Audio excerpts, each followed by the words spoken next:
Hey everyone, I'm Jaden, And I'm Noah. and we are the Super Gamer Bros. And this is the Super Gamer Bros podcast. We're just a couple of brothers who love playing games and love talking about games, so that's what we do.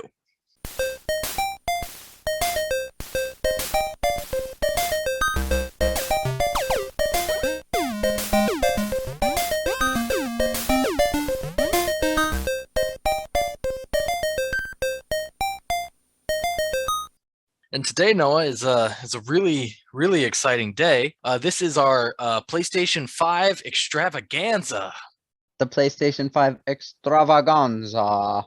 They because say that in RuPaul's Drag Race all the I time. You don't I even know I that, but I you're calling out to it. I appreciate it. I of course Noah, it's pretty exciting. Back I can't remember the exact episode it was. I was going to look it up, but just remembered that I forgot to do that. When we first reached 100 downloads, yeah, we were talking about it, celebrating, and you said, now we're just waiting for Sony to send us our PS5s, and like really exciting, Sony sent us PS5s. All we had to do was pay the cost of shipping and the cost of the console and tax, but they sent us PS5s. You also had to wait online for it and click around. Yeah, but long story short, Sony sent us PS5s. We are owners of Yes. PS5s. Yes. Whether we got them from Sony, who's to say? I mean, no, we did. They like Sony makes them. All right, whatever. Let's just talk about the fact that it's the PlayStation 5, right? Yeah. How, there wasn't a time that long ago that we didn't think the PlayStation 5 was going to exist anytime soon. Um. Maybe if you told me 3 years ago that the PS5 was going to be out now, I wouldn't have believed it. Yeah, I can agree with that. Like the PlayStation 4 Xbox One life cycle really seemed like it could go on forever. I guess for us just became just like a mainstay. I don't necessarily know how to describe it, but it I remember when there were all these rumors floating around about the PS5 and like it might be announced and stuff. I thought like already like it hasn't been that long, and then I stop and think about it, and I'm like, oh well, I guess it's been like 7 years, and that's the gap between the PS3 and PS4. So I guess it kind of makes sense. Yeah, it does make sense, but it's like you said, if it isn't broke, don't fix it, right? There's nothing wrong with the consoles we were on. Well, no, they're just old. True. But yeah, I mean, obviously the experience of getting the PS5 was extremely exciting. Even though obviously, and we experienced this when we bought our PS4, very early in its life cycle, but when you get a console early in its life cycle, there's not many games specifically for that console, So when I first started using it, I didn't really feel like there was any benefit. You talk about the PlayStation 4? No, the PlayStation. Well, yeah, both actually. Yeah, no, Yeah, I when I I first had the absolutely PS4 and I was playing Knack, I was like, well, this was a waste of $400. um I do agree with you on the PS4. At the time we got a PS4, we still had a PS3, and I still like exclusively played PlayStation 3, except every once in a while when a big game that I wanted to play would come out. I still pretty much exclusively played PlayStation 3 until 3 years after the PS4 came out, when I ended up buying my own. And that's when I started really primarily playing the PS4. Like at that point, I think the like slim version of the PS4 was new. Like I think it was around the time the PS4 Pro came out was when I finally got my just normal PS4. Right.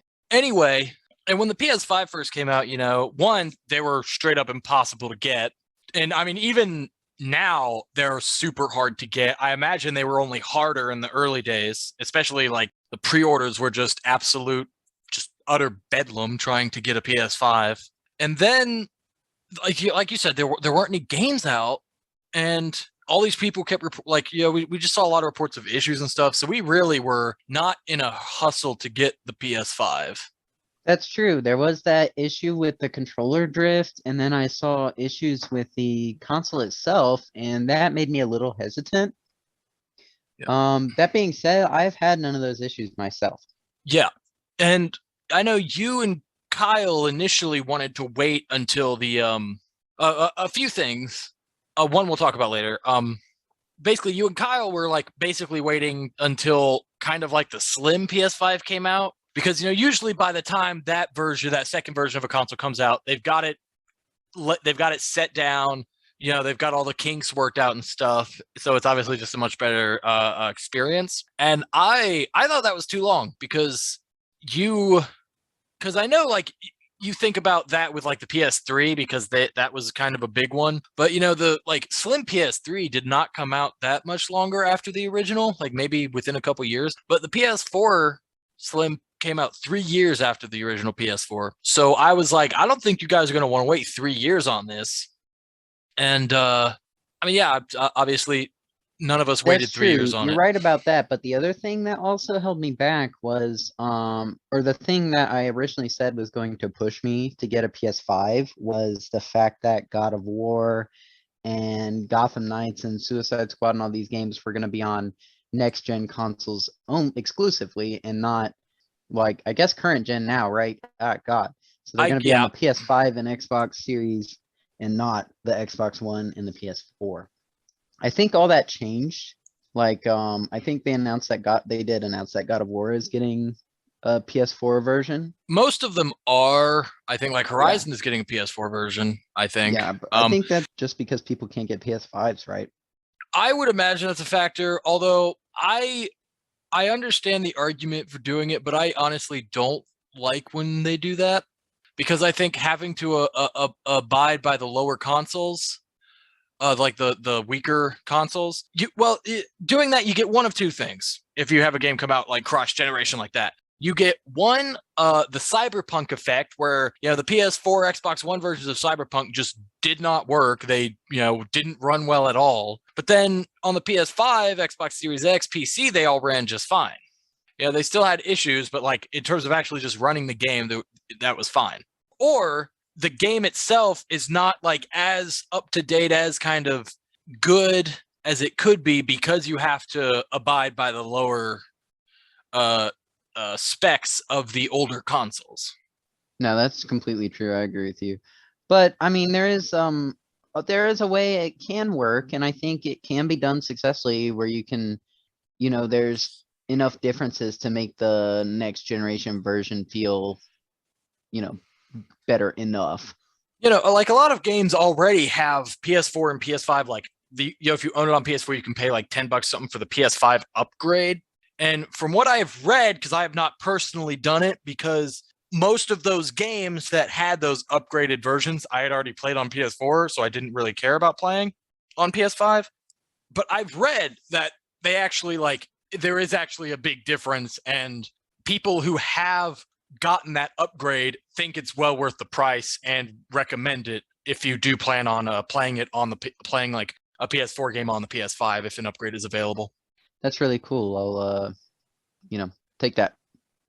Anyway, that's the PS5, PS4, what we've just talked about. I think that's our introduction. I don't know, Noah. Let's kind of get into the body of our episode today, which starting with why we bought a PS5.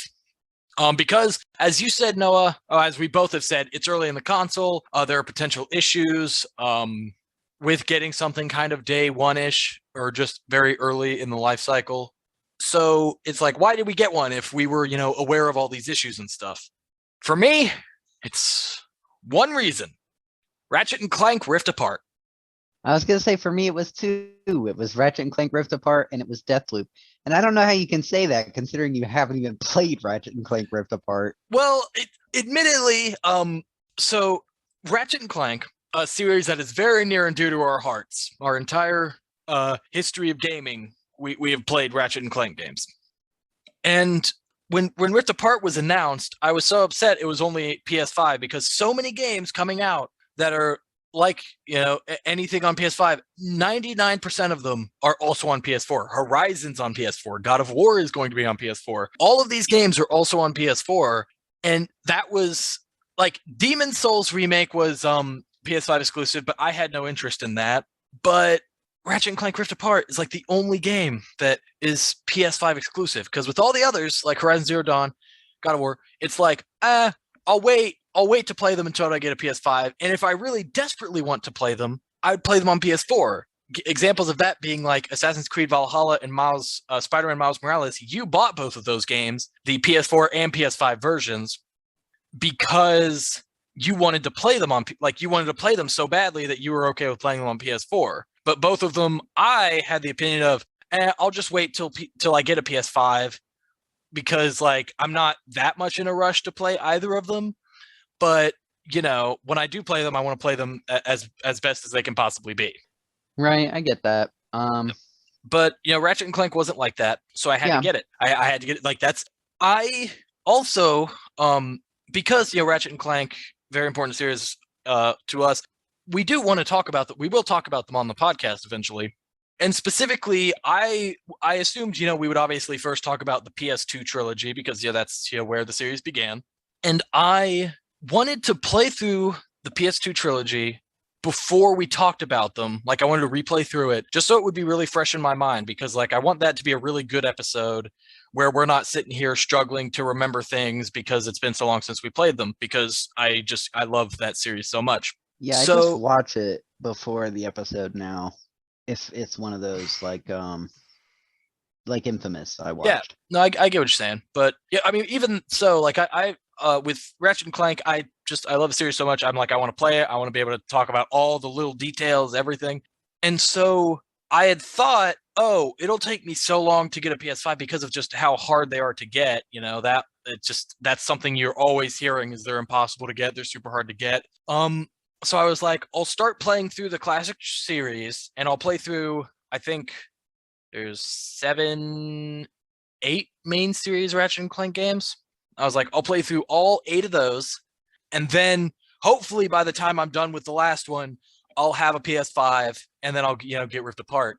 And then I got a PS5 actually very early on in that list of games. So I still want to play through the whole series before playing through Rift Apart. So I'm waiting on it, but that is the reason I bought a PS5, Rift Apart. Deathloop for me, I love Arcane. I played, we've talked about it on the podcast before, obviously, but I've played Dishonored 1 and 2. I have also played Prey, which is an amazing game. I want Jaden to play it one day so we can talk about it. And I think there's one more. Is there one more? That Arcane made? Yeah. Not that I'm aware of. Okay, yeah. So yeah, I've played all their games. And now I've perfected Deathloop. I finished both the Dishonored and I finished Prey, but I didn't perfect any of them. So yeah, that's it. Yeah, so it also does help with PS5 that it has backwards compatibility, whereas the PS4 did not. Because all of the games that I still own on PlayStation 4 I have not played, I'll just play on my PlayStation 5. So it's still like other than Rift Apart, and Deathloop, which I'm currently playing through, like those are really the only PS5 exclusive games we have. So again, it's like there's not a lot of games on it, but my back catalog of PlayStation 4 games is so big that I can just play those on PlayStation 5 and I'm still getting the use out of it that I think warrants makes the $500 price point worth it, because I did get the disc one. Too much. Yeah, so wait, I got the disc one. I forgot. Originally I wanted the discless one because I am a person who believes that discs are a thing of the past and that we're just gonna stream games in the future, not even download them. But until we get there, discs are still a necessity for now. And Jaden has so many, he's like a personal blockbuster for me. I like collecting physical games. Right. So obviously, first impressions getting the PS5 out of the box, the thing is monstrous. It is so goddamn big. Yeah, I had to literally move every single other console I had to make space for it. And I have mine standing up. I also have mine standing up, and it's like there is maybe a centimeter of space between the edge of my TV and my PlayStation 5, and then a centimeter of space between the PlayStation 5, like the other side of the PlayStation 5, and a bookshelf. Very, very tight fit. Yeah, it's just almost too big. Yeah, when I remember I first got it out of the box, and I was like, oh my God, I honestly like I honestly did not think I would be able to fit it next to my TV. Like where there's literally in my living room where it is, there is one place where it can go, which is where obviously I put it. But when I first got out of the box, I was like, I honestly don't think this will fit here. But it did, thankfully, because that was trust me, that was a real annoyance trying to figure that out. But let's talk about everything you get when you buy it. You get the PlayStation 5, you get the DualSense controller, charging cable, and then you get a stand for it, which is cool. I like that you get a stand for it. I don't use it. You should. It's fine. Okay. I mean, it's sturdy.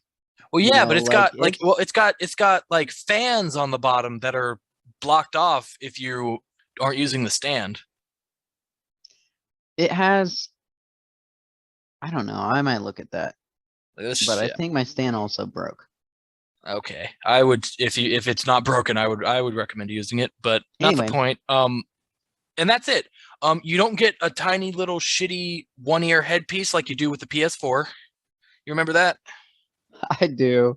The tiny little blue one earbud with a mic. Some people are using that as a headset right now. You know someone personally?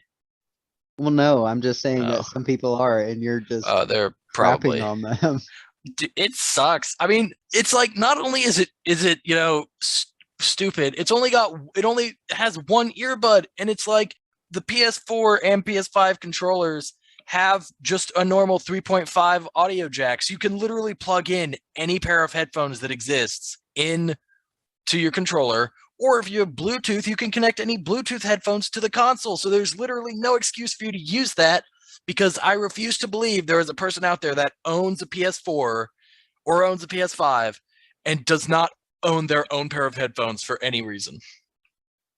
What if they're broke? What? All right. Anyway, yeah. So it doesn't come with much.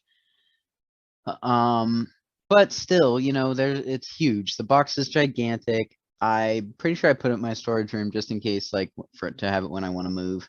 Yeah, I did the same. But let's get into the meat and potatoes, right? Let's talk about the UI, right? I thought you were gonna start talking about it. So first of all, when you open the PS5, it opens kind of like the PS4, and it has all of your applications set up in a row, just like the PS4 does. But instead of having it in the center of the screen, it's like shrunken a little bit, and it's at the top of the screen.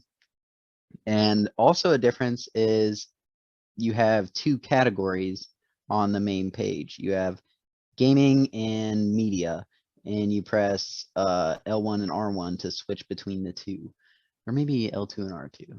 I can't remember, but you can switch between the two, and that confused the hell out of me when I first was trying to go to my games library, because on the PS4 you can press R2, or I forget what button it is there, and it takes you all the way to the other side of your like applications list. Dashboard. Yeah, dashboard. But this didn't have that. So that confused me at first. So on the main page, it has the store, it has your games and your library, right? To access the, above the applications, it has the, like menu options, would you call them? Above the applications. Yeah, where you like can go to your profile and settings. I would just say that's kind of the settings area, I guess. I don't know if there's like a word for that. Oh, and that area is the like I said, the settings or your PlayStation profile.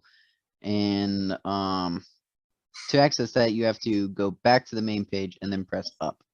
So the PS button on the PS5, much like the PS4, has two functions, and they are the same functions as the PS4, but they reversed them for some reason. So tapping the PS button opens up the taskbar. The taskbar, yeah, like the little menu that has where you can turn off the controller in the system or go to your party and stuff. And you hold the PS button to go back to the dashboard. Oh. What? Oh, nothing. This bothers me because there's absolutely no reason to switch it. It's not faster. To me, it's much slower. and that might just be getting used to it. But I just think they did it just to have like a new feeling. I think no, I mean I think it makes more sense for the taskbar to be just the tap because like you can pull that up while you're in a game and the game screen is still there and you have all those options to look at. That's fair enough, Whereas but for me personally, when what I'm doing is like my problem is when I'm going to close a game, I always tap it by instinct that and is pull up correct. the menu, and it's just a longer process of closing the game. I think it's just I think it's just something you have to get used to. Like I understand why they switch it. I absolutely do the same thing you do where I'll just tap it when I'm meaning to hold it and stuff. But yeah, I think like I understand why they switched it. It's just something that you have to get used to. Like I think, give it a year and you're not even going to think about it. Yeah, you're probably right. I do like how it's all set up though. I haven't tried to change my background. I don't know if you've tried that. Oh, I have not at all. I Okay. did want to comment. I did like the background, the very minimalist. I do like that. I don't know if you had anything else you want to talk about. Yeah, I'm sorry. Just keep going. Yeah, another thing that I'm having trouble getting used to is the I think they call them tickets in the PS5 presentation. I can't remember, but it's those like images when you tap the PS button, it's above all the settings and options there, and they're like images of trophy progress, and there's one for if you're in a party, it pins one there. Oh, And I I didn't did know that. I like those. Yeah, Um, I've actually started using the trophy ones. yeah, I like them for that. I also like it actually tracks in-game missions and stuff. Like playing through Deathloop, it tracks in-game missions, like not trophies, just straight up missions in the game, and I think that's really cool. It is really cool. And when you're looking at trophies, they also have hints with videos and explanations right there. So you don't have to look it up. And when I found that out, I was like, thank God. Yeah, it's a really cool system. I do have certain issues with it. Like I guess like you said, it kind of gets in the way sometimes. But overall, I think it's a really cool system. Yeah, like I said, I like it. I think it's a good addition. I just have to get used to it because I didn't know that it was pinning a party thing there until Kyle told me. And before that, I was going to my friends list, going to parties, going to a party that we're in, and then clicking into it. Like it was like a 5-step process to leave a party, you know? So how do you feel about the taskbar as a whole? As a whole, I think it's fine. I don't know if there is an option on PS4. There's an option to have it show every game that you have installed. And No, if no, there no, is no, an no, option, not that's the dashboard. I mean the taskbar. oh, I'm sorry. The taskbar is fine. I like it. I like most of it. It has good sound settings, except for one thing that I come across. When I play games, and I'm playing with friends, Paige likes to hear the game audio. So I want the Oh, chat like audio to come through my headset and the game audio to come through the TV. And on PS4, it's really easy to set up, but yeah, on PS5, it struggles. you can do that from the quick menu on the PS4 very easily. Yeah, on the Um, PS5, it's hard. You have to go to the settings from the main menu yeah, that is. to do it. And Yeah. even then, it doesn't do it right. Sometimes Yep. it just like gets confused. And it had my chat audio coming out of the controller. It does that a lot. Oh, that is weird. My big thing, so the taskbar, I like it in theory. In practice, a lot of the options on the taskbar, which is supposed to be your quick access thing, are things that I don't use and wouldn't use for quick access. Like, for example, you can look at your downloads and uploads in the taskbar, but I'm like, why would I like I feel like that's something that you don't need to be in the taskbar because that's usually something that's going on in the background or something, and you're notified when it's done. So I see no reason for it to be there. Did you know you can customize the taskbar? Yes, I know that, which brings up another issue I have with it is the customization options. I'm pretty sure customizing it is a more recent addition. I don't think that's something you could do from the beginning, but there aren't really a lot of customization options. Like when I did it. There are only like 3 different things I can like add to the taskbar. And I assume you can take stuff off as well. But those things I can add to the taskbar are like I cannot tell you what they are. I don't remember, even though I looked at it like not even an hour ago. But there are 3 things that I'm like, well, I am not going to attach these because I would never use them. And that also, I think it applies to I think you should be able to pretty much include whatever shortcut you want in the taskbar to like a certain menu. Like, there should be an options that maybe you want to have access to, your parental control settings from the taskbar in the case that you have children. Like, I think you should be able to like go to the settings in parental control settings. There should be an option to like tag it, add it to the taskbar. So in the taskbar, you can just click right there and do that. I think that's something they should do, and I think that would make it much more useful. But as of now, in the taskbar, other than like using the tickets to like track in-game stuff, I have no reason to open just the taskbar when I'm playing a game by myself. I actually use the taskbar quite a lot because it has the sound settings. I'll use that when I'm in a party and stuff. It also has music, and I have my PlayStation connected to my Spotify. And so like when I'm playing something where it doesn't matter, like I don't need to hear the audio, and I'll like Overwatch or something, I'll play music for me and Paige. When I do something like that, I just play it from my phone directly. So I can see how that's useful to you. I can, but like to me, it's not. And then what about the dashboard itself? I think it's fine. I don't like that the media and the games are separated. I don't see a purpose for that. I actually kind of disagree with you there. I think they're separated in PS4. Like, all the media is its like, kind of its own option on the dashboard of the PS4. Like there isn't like a YouTube app and a Netflix app next to your games. There's your games, and then the media is all itself in its own little kind of app section, if you know what I mean. Yeah, it's all comprised down to one app, but I would have preferred it like that exactly rather than just split into another section. Because I never use that, and if I'm watching something, I watch it on my smart TV or my PS4 if I need to. I actually have the exact same thought process with that. I don't know what the general consensus is, but I think the PlayStation 4 has the best dashboard of any console I've played. And I overall don't like the PlayStation 5 dashboard as much. I like the whole kind of like 2 layers setting that the PS4 has, where you have like your dashboard with all your apps and stuff, and then you press up and here's kind of all your other like miscellaneous console stuff. I wish it was like that. The fact that you have like the settings and account up in the corner is just kind of annoying. You can access your account and settings in the taskbar, so I will give credit to the taskbar for that. And I'll be honest, Noah, I have one major complaint with the PS5 dashboard. It is a pain in the ass to look at your trophies in comparison to the PlayStation 4. Yeah, I was doing I was going from the taskbar because then you have to go to your full trophy list and go into the game you're looking at. Yeah, like you can't, like in PS4, when you're in a game, you can look at the trophies of that game directly by holding the PS button, opening the quick menu.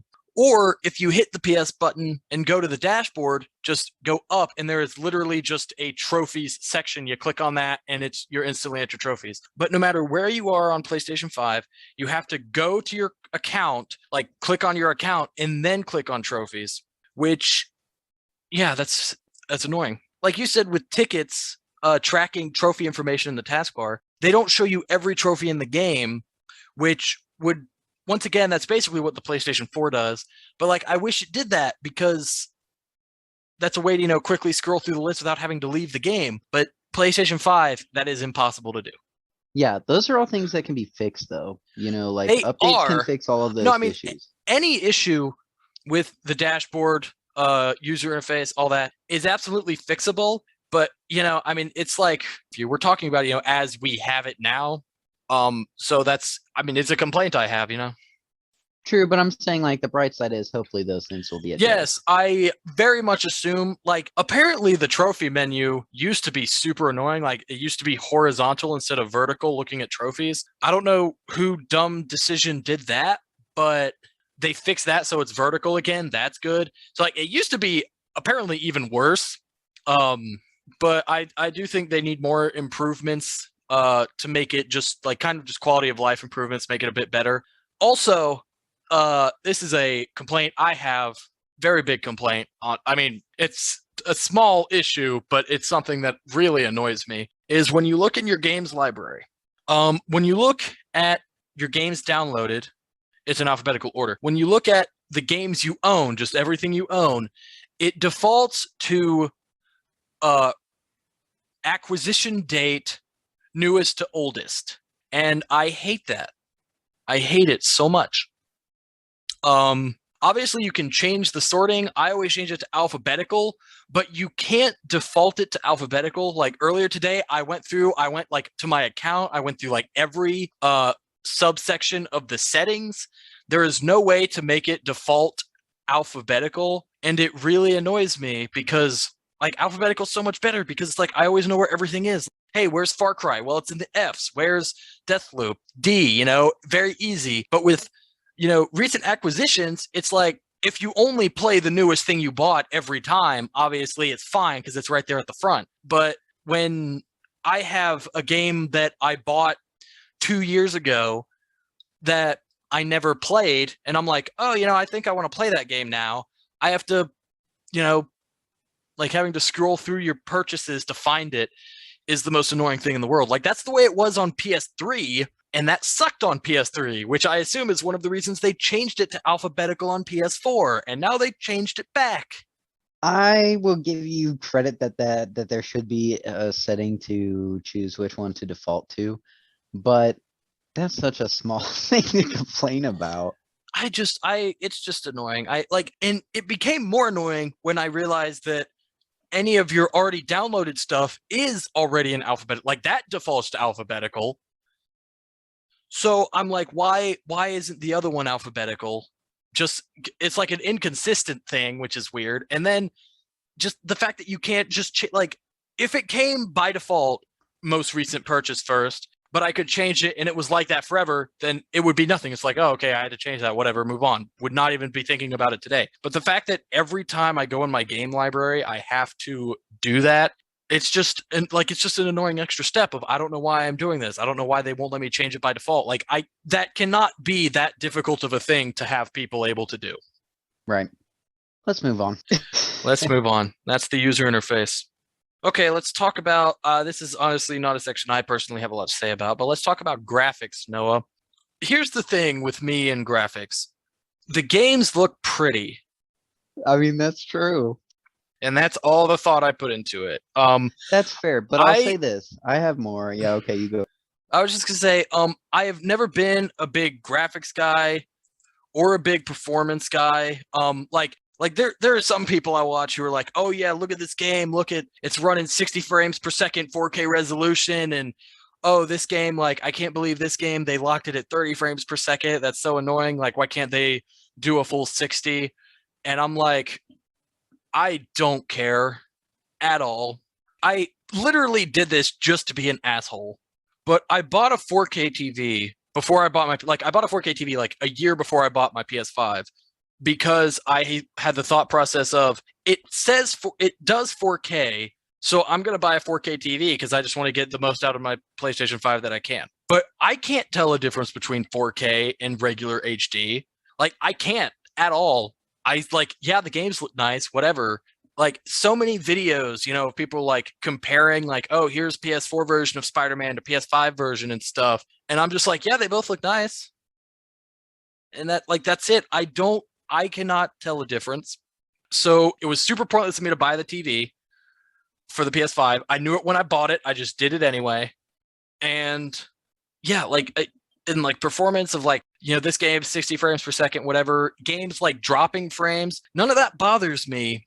Unless the only time performance dropping frames bothers me is when it happens a lot or it's super severe. Like when I was playing through Maneater, getting later into that game and playing the DLC, huge performance issues. The like game would freeze for 15 seconds anytime I started or ended a mission, and anytime there were more than like 3 boats attacking me, frames would drop to like 5 frames a second.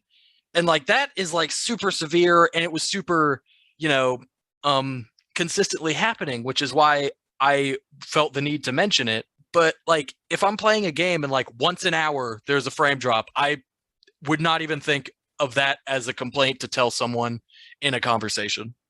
Wow, that was a lot. Yeah, I have the same thing, the same opinion about graphics. I mean, I can't really tell a difference.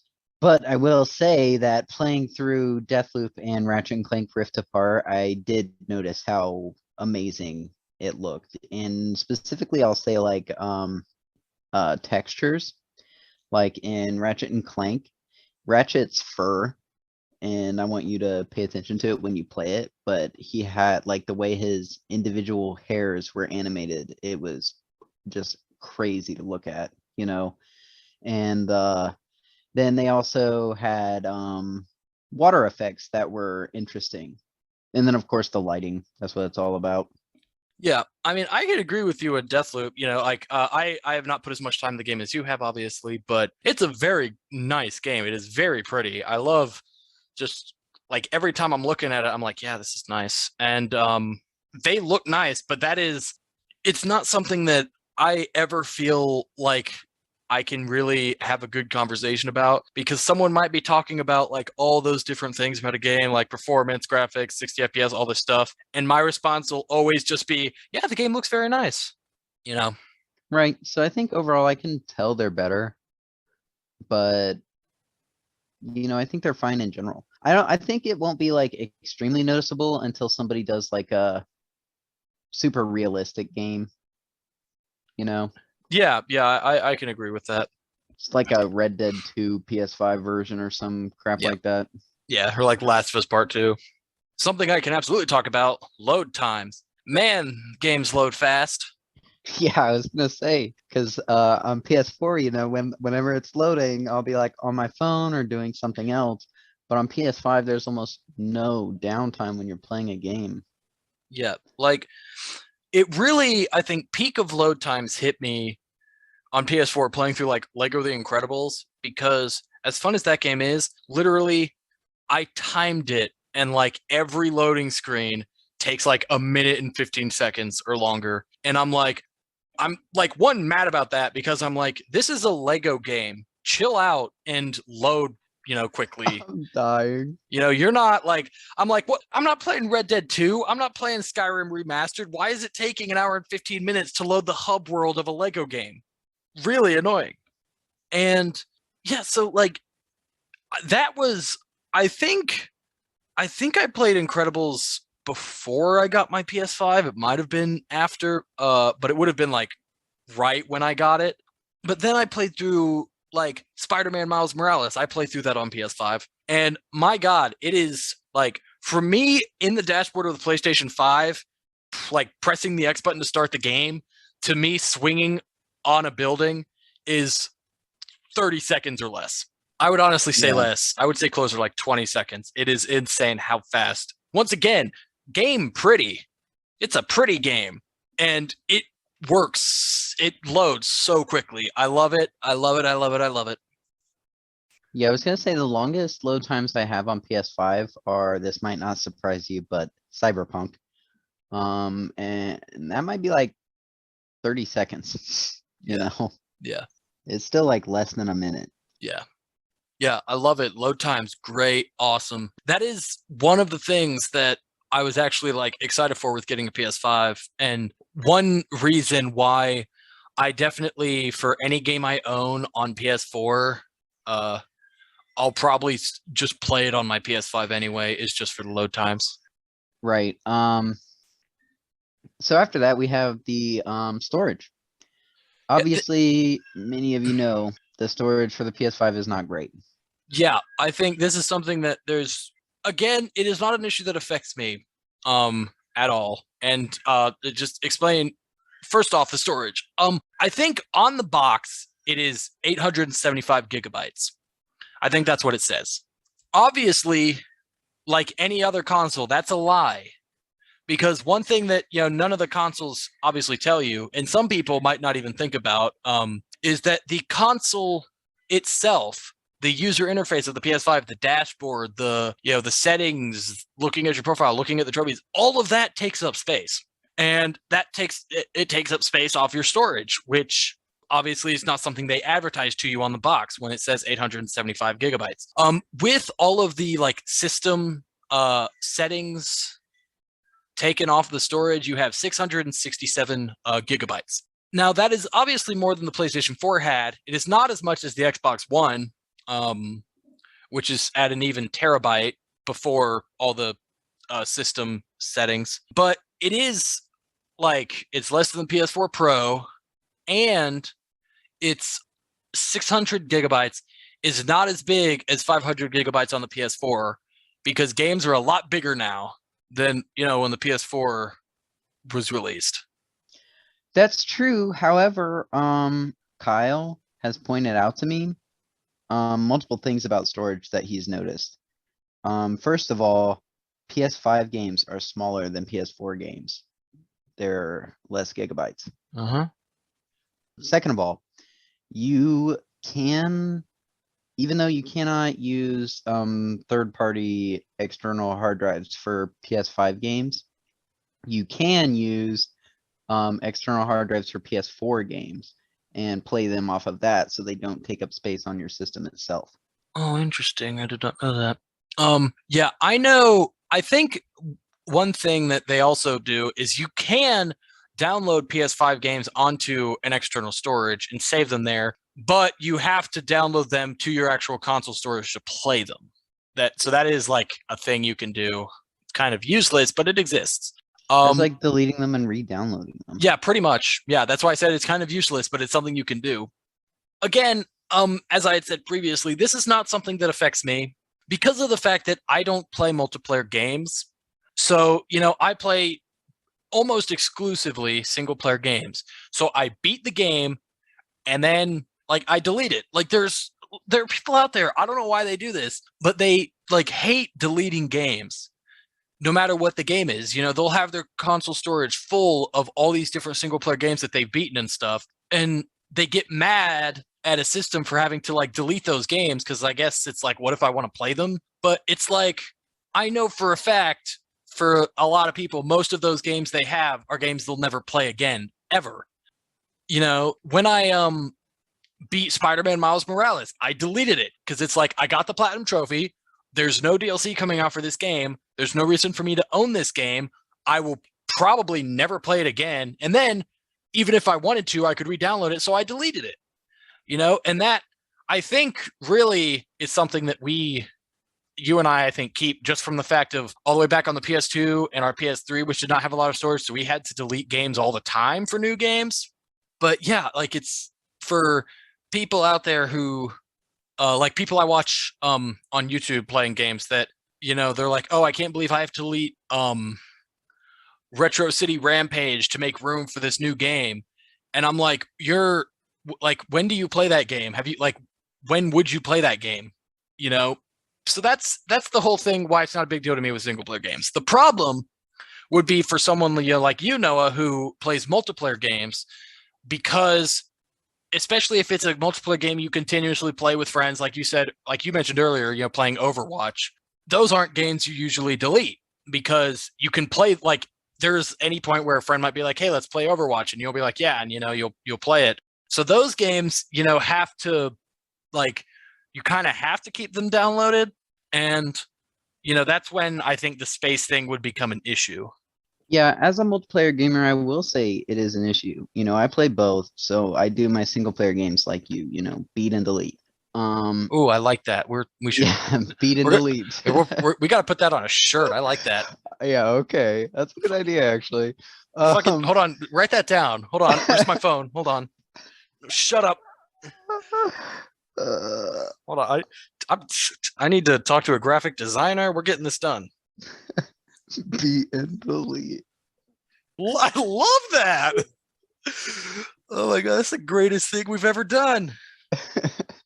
Anywho, Yeah, I was gonna say it is an issue because when I got the PS5, I had to pick what single player games I gave priority to, and then the other half of my storage, I had to pick what multiplayer games I gave priority to. So my friends might be like, "Oh, let's play." Oh God, I can't remember the name of it. Do you remember? Oh, Splitgate. It's that free to play I've heard of Halo like Splitgate. Portal game. Yeah, but I was describing it for our fans. But Oh, sorry. Well, I was just letting you know I've heard of it. okay. But Also, anywho, fans. yeah, the fans I have running in this room.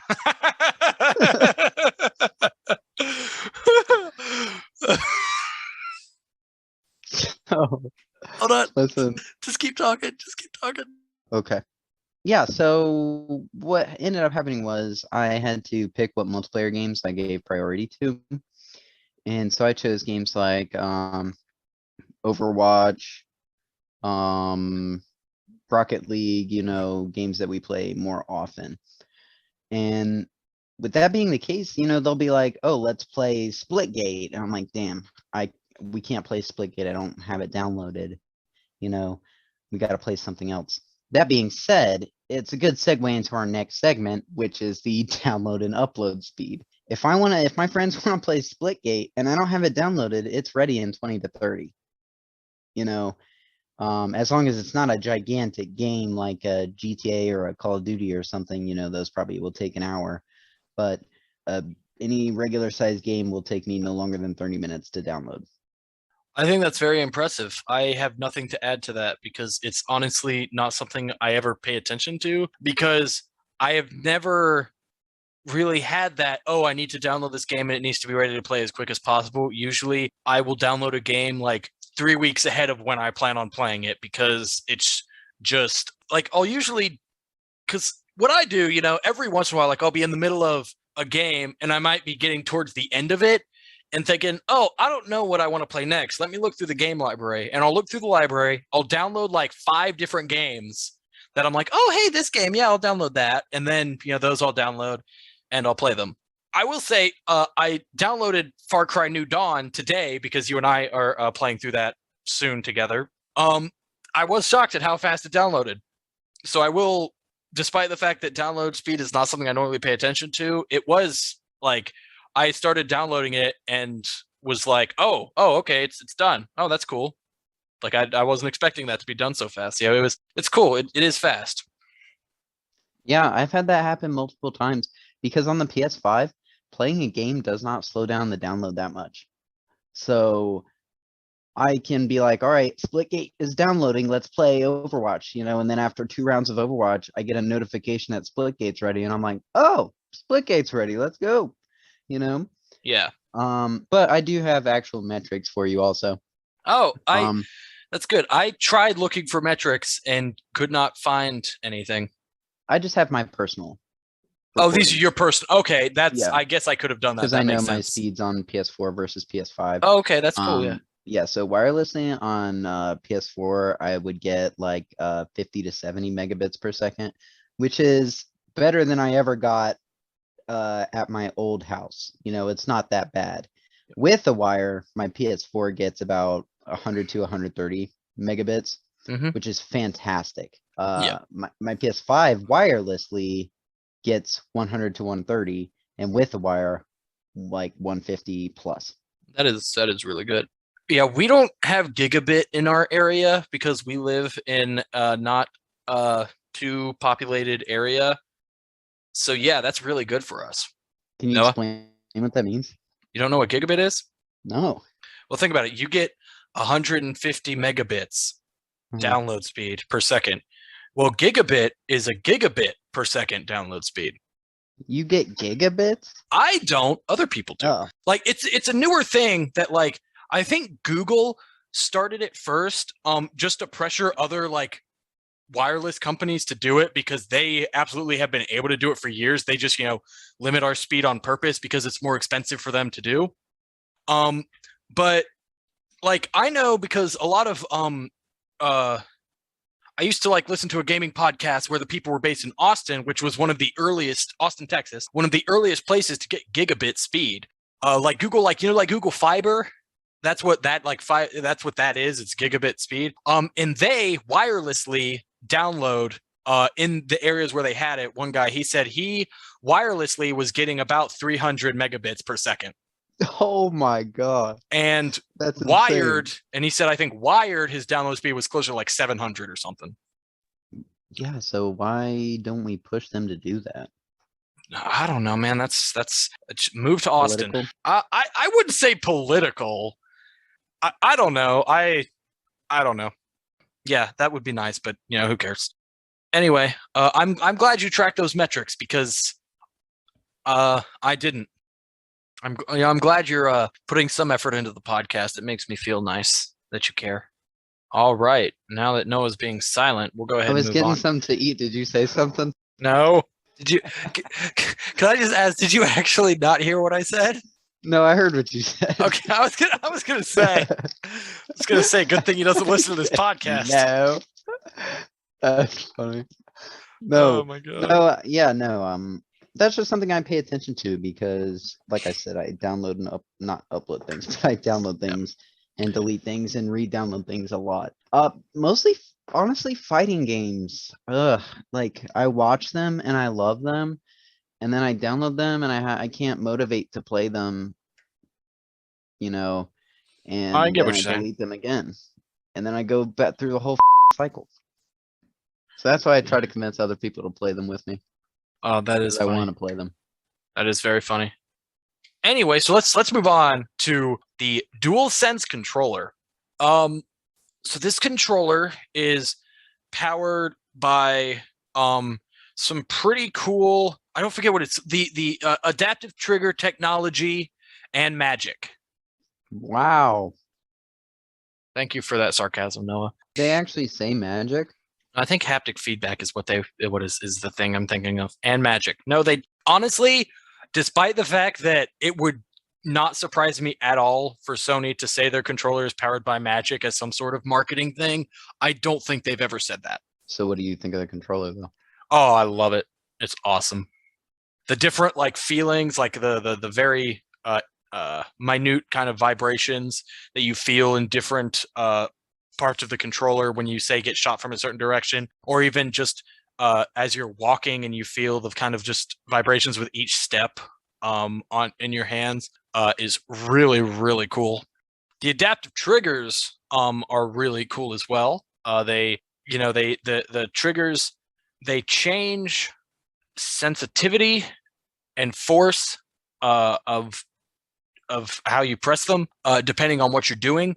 So for example, pulling the string on a bow feels different in the triggers than pulling the trigger on a gun, or say like pushing a Throwing button, something. throwing something. Like it all feels different, and I just think that's really cool. Yeah, I already have played 2 games. I've already talked about them obviously, but Ratchet and Clank and Deathloop. I think those 2 games implement adaptive triggers really well. Specifically Ratchet and Clank. They have it set up where different weapons, if you pull the trigger to different angles, they'll have different firing modes. And I'm like, that's a really innovative use of the adaptive triggers. Like I never considered it would have like a gameplay effect, you know. But I like the controller also, but I do think it has its detriments. The D-pad is connected more like Xboxes where like it moves as one piece instead of 4 individual pieces. As a fighting game player, I prefer having them individual so my inputs don't get messed up. Other than that, the controller itself is, perfectly fine. It feels really comfortable. I mean, it looks cool. I have the black and the white one. It is a Um, very pretty controller, and I it is. love the dual color scheme. Like this is also, I guess, even going to the PlayStation itself. The PlayStation 2, 3, 4, all just straight black. Obviously, I think like they did come out with like for the PS2, different colors, and stuff, and you can like buy console skins, whatever, to put on them. But I do like the default 2 color system, the black and white. I think it looks very nice on both. Right. My other complaint about the controller is it has a very low battery life. especially when compared to the DualShock 4. I am glad you said that because I was thinking that earlier playing Deathloop. But I couldn't tell if that was just me or not. No, definitely if I'm playing for 4 hours, battery tick will go down. And I'm like anal about it. So if it's even one tick down, I have to switch out controllers. You know what I mean? Like I to mean, me, it's getting low. 4 hours for one tick seems like pretty long, actually. No, I mean for the DualShock 4, I could play probably 8 hours straight before it would even tick. Interesting. No, Yeah. I do think the battery life is shorter. I don't have specific times like you do. With that, I think that probably absolutely has to do with the like adaptive triggers and stuff like that. You know, obviously, making the game a bit shorter. I mean, making the I don't know why I said game, making the battery life shorter because of all the different intricacies going on in that controller. One thing I also do not like about the controller, because I agree with what you said, the controller looks nice, it feels great. They brought the touchpad back. I personally, from the DualShock 4 and the DualSense, I like the touchpad. But the problem is almost nobody uses the touchpad. Like on the You mean DualShock, like nobody implements it into their game well? yeah, like usually it brings up a menu or a map and that's it. Like it basically just replaced the select button because the select button became the share button between the DualShock 3 and DualShock 4. Yeah, I mean it's basically the touchpad is just the select button now. And like that annoyed me because on the like with the DualShock 4 when the PS4 came out, obviously I thought touchscreen on a controller, that's dumb. But when I got it, like again, most games never used it, but the few games that did I thought were cool. And it's just like it annoys me um that it exists and it isn't used ever, which I mean, game developers, you know, if they don't have a use for it, don't try to force one, you know. I don't want them to try to force one. Um it's just like the fact that it's there but it's not really used ever. Like that's the part that annoys me about the touchpad. Like I'm not annoyed that it exists. I'm annoyed that it exists and nobody uses it. That's true. I can't think of a single game right now that used it really well. Yeah, and Maybe Ghost of Tsushima actually. Um, because swiping the touchpad in different directions was like one up was the wind and another one might have yeah, been your that's I mean horse. that is the only thing I could think of the game that actually used it in any way just right now at the top of my head. Like it basically because like doing that was cool because it, you know, freed up the directional buttons and like the face buttons for other things. You know, it's kind of like how like those like pro Xbox controllers have like the paddles on the back that you can use that like you can map buttons to, so you can also have buttons do different things, you know, whatever. There's a version of that for PS4 controllers that I almost bought. Yeah, I thought so, but I couldn't remember for sure. Yeah, touchpad, you know, just people don't use it, so its existence is just kind of weird. And then also, the light bar was changed, and I don't like the new light bar on the DualSense compared to the DualShock 4. I absolutely love the DualShock 4 light bar. Just the fact that like because so many developers implemented it in games, like with the color changing depending on maybe like if you have a flashlight on versus flashlight off, or like what character you're playing might change the color if there are different character options. Like all those different things, like games that implemented the light bar, that it absolutely does nothing for you except I just love it. I love the light. And the dual sense kind of changed it where it's like more on the sides of the touchpad than on the actual front of the controller. And I don't like that. It's also just yeah, it isn't. I don't think, as far as I've noticed, there hasn't been too much use of it in terms of like those different kind of color changing options that I've seen. I think that's fair. I didn't even know there was a light bar until I saw it blinking after a Rocket League match because on it the blinks if you win. on the dual sense. Yeah, Yeah, it's yeah. I love that about the DualShock 4, and I am upset that it is basically gone on the DualShock. Not DualShock, the DualSense. Also, I'll right. admit it. I'll admit fine. I'll admit it here. I'm upset that they got rid of the DualShock name. I was really excited for the DualShock 5. Yeah, I thought that controller would go with the system forever. Yeah. Like now the next controller is Um, going to be like the DualSense 2 on the PlayStation 6, and it's just going to be really weird. yeah, I can't wait to buy a VR too. Yeah. Anyway, yeah, I don't know. I don't know. You got anything else we can talk about the PS5? No, I think we pretty much covered it. Okay. So any final thoughts? Yeah, in my final thoughts, I'm gonna say that overall, I think the PS5, the version we have now, is still better than the PS4. And that to me makes it worth the money alone. And now I'm just sitting back waiting for the next PS5 game. I do agree with you. I think honestly, just the load times itself and the DualSense controller, those two things absolutely make it worth it to me. Let me hold on, let me just scroll back through here real quick. Yeah.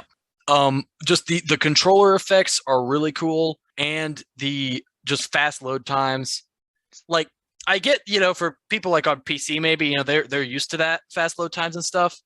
But I'm like, man, it takes less than 30 seconds for me to start this game and play it. That's insane. And yeah, like those load times really make a big difference. True. Like it's actually really funny. I was playing through a game a few months ago, and it's a game. It's a PS4 game, and obviously, it's out on the like you can play it on PS5 because of backwards compatibility.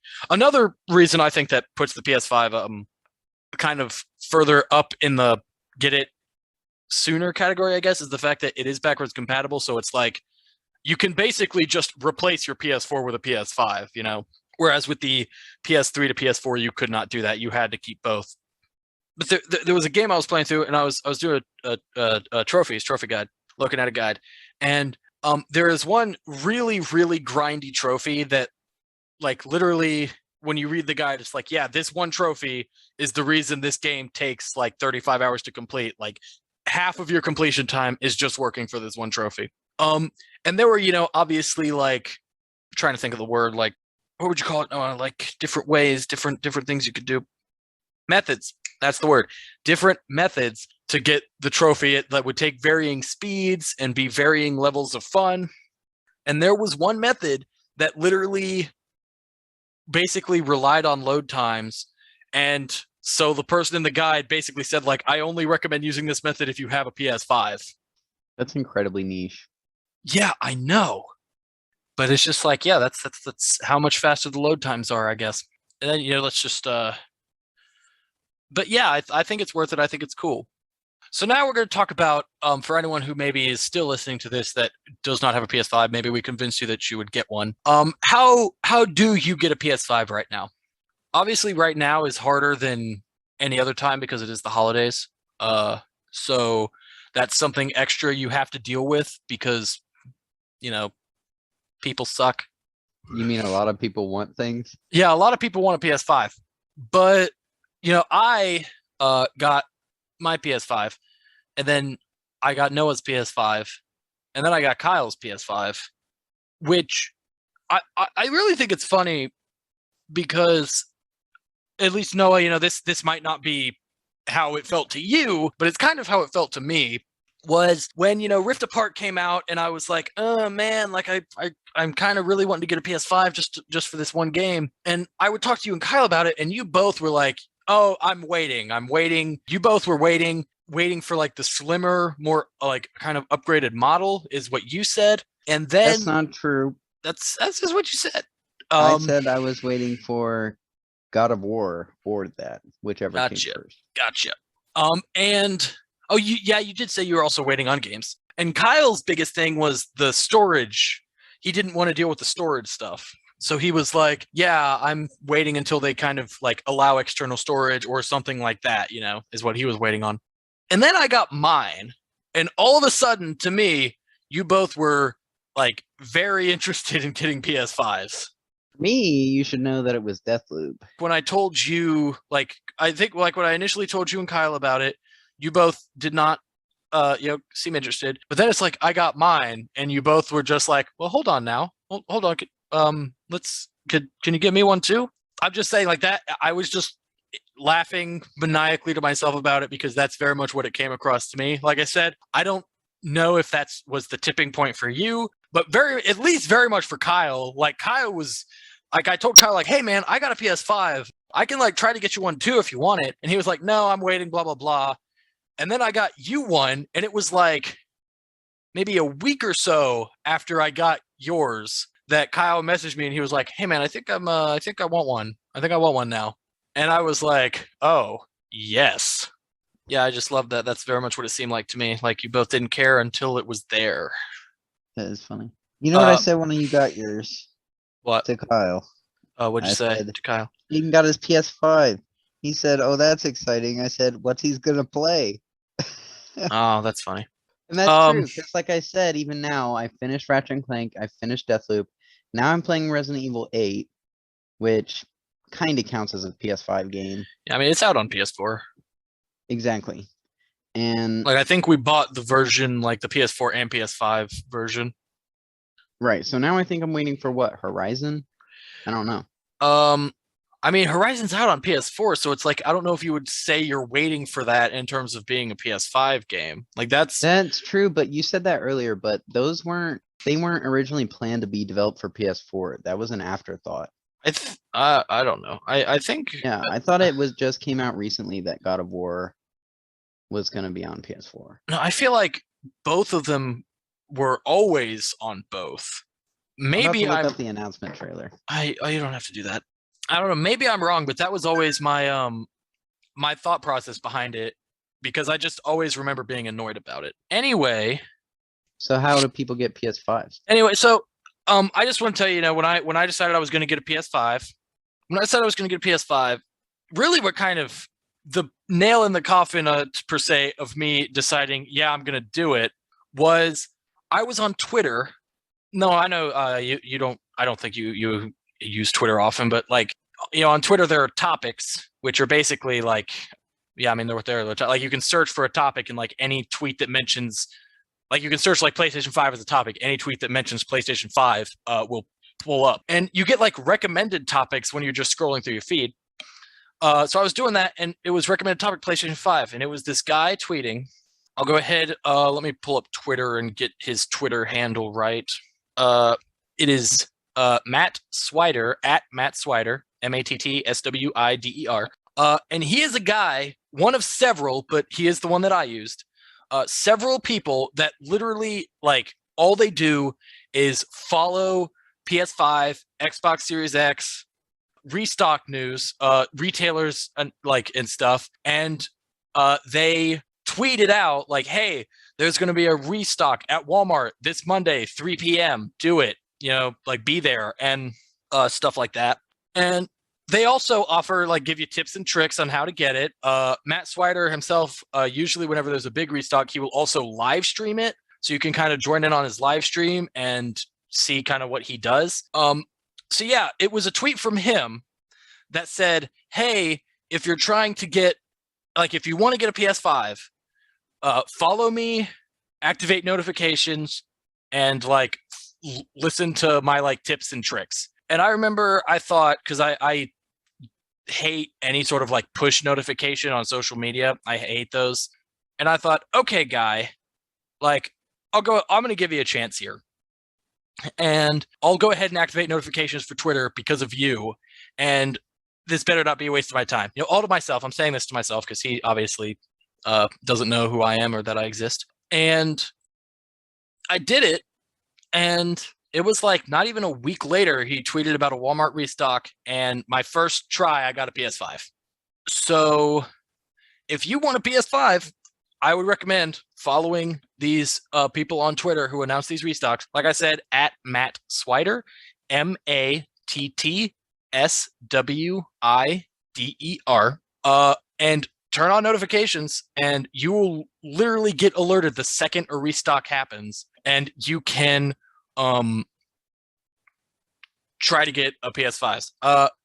As I said previously, there are multiple people that do it. I would recommend Matt Swider. I have gotten 6 PlayStation 5s because of his restocks. 6? 6.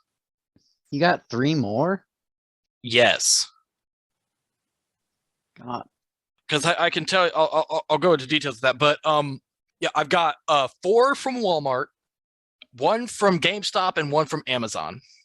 One thing that kind of sucks about all of these is pretty much all of the stores, uh, like Walmart, GameStop, uh, Amazon, require you to have their memberships for you to like be able to get in when the sales start. Now, I already had an Amazon Prime account. I had a GameStop account just because I use those a lot. But then I actually did pay $13 to get a Walmart account for the Walmart ones. And then like I just canceled it when I retired from getting PS5s for people.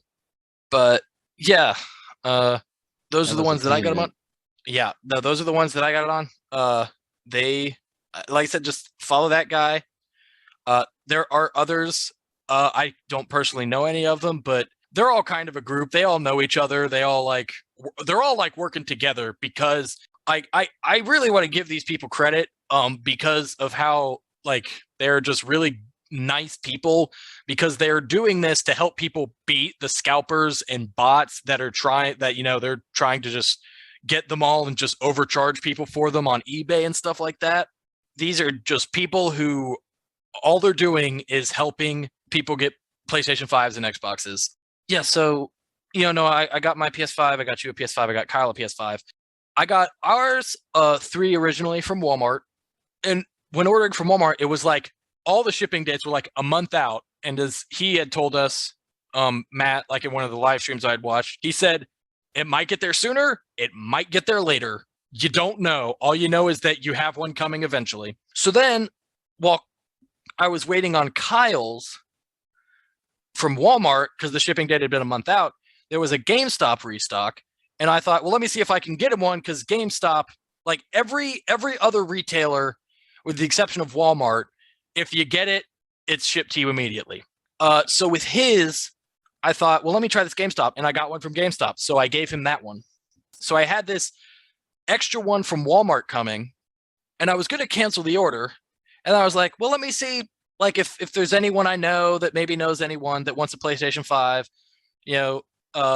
and they could just get this from me. So then hooked up with a guy, got him that PS5. While I had this extra one, I had messaged another friend of mine. She wanted to get a PS5 for her boyfriend, and I said, hey, I have one if you want to get it. And she said, okay, let me think about it, and didn't respond to me for like a week. So I gave it to this other guy. She then messaged me back like a day later, like, hey, I'll go ahead and take it. And I was like, okay, I don't have it anymore, but I'll see what I can do. So then I got one for her. And then she had also said, well, hey, a friend of mine is trying to get one. Do you think you can help her? And I said, no, I'm retiring. I only got yours because I promised it to you and then gave it away before you really answered me. And I felt bad about that. And then, like a few days ago, I just got the tweet notification, hey, Amazon restock. I went on Amazon and got one. So I just messaged my friend and said, hey, I got one for your friend. And that was my 6th PlayStation. And now I'm officially retired forever. That's so funny. Yeah. So yeah, I mean, these restock alerts are very good. I can 6 times attest to the fact that they are good. So if you want one, that's all you have to do. It is a pain in the ass to do. And obviously, it being the holidays, it's going to be even harder. If you're listening to this and you're going to try it, I wish you good luck. Noah, I don't know. How are you doing? I'm good. Okay. All right, so now we're going to move on to the indie bit, the bit where we talk about indie games. Yay! Today we are talking about Astro's Playroom. The reason why is because Astro's Playroom is technically a tech demo for the PlayStation 5. It comes pre-installed on every console. The synopsis is it is just one giant PlayStation circle jerk, and I love it. The gameplay, it's basically, it's a platformer. The game is split into 4 worlds. Each world split into 4 sections. You have your platformer levels, and then in each of the 4 worlds, there is like a specific vehicle to that world that all the vehicles are different, and basically they all just exist The entire game exists to just show off how cool the DualSense controller is, and I think it does that job very well. I liked it. It's a very quick game to beat. I platinumed the game in maybe 4 hours playtime.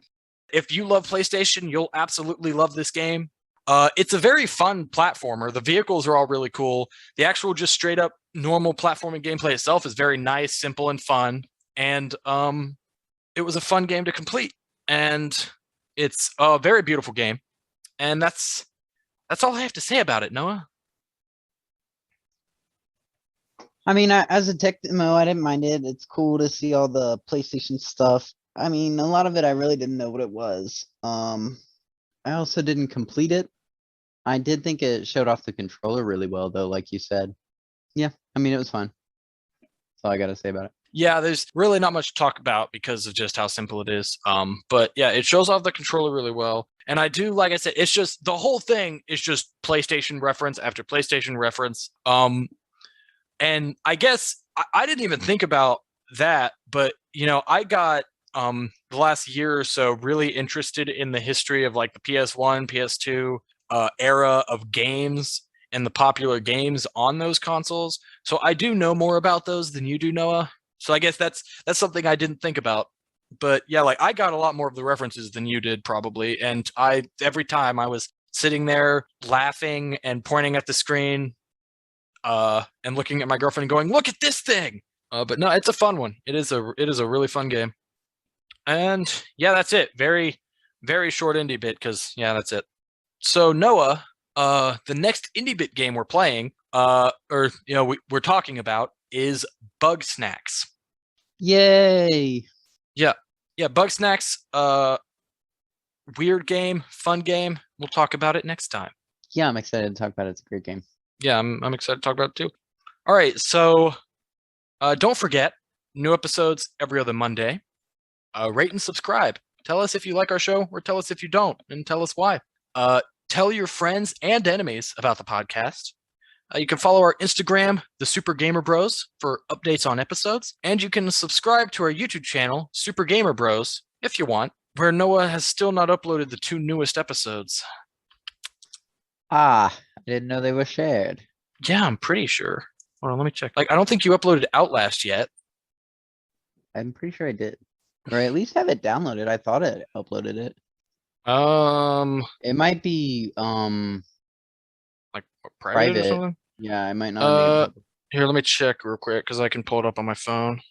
Yeah, nope. Newest episode is still Lego Star Wars, the video game. And there's no private ones? Ah, shit, okay. Hold on, let me check. Anyway, yeah, subscribe to our YouTube channel where hopefully very soon we will be adding some new kinds of content to appease the masses of our screaming fans that want us to do new things. Wait, what was that? What was what? Do new things? Yeah, like make new content. Yeah. We're trying. Yeah, so go ahead and subscribe. And yeah, we'll see you guys next game. Bye.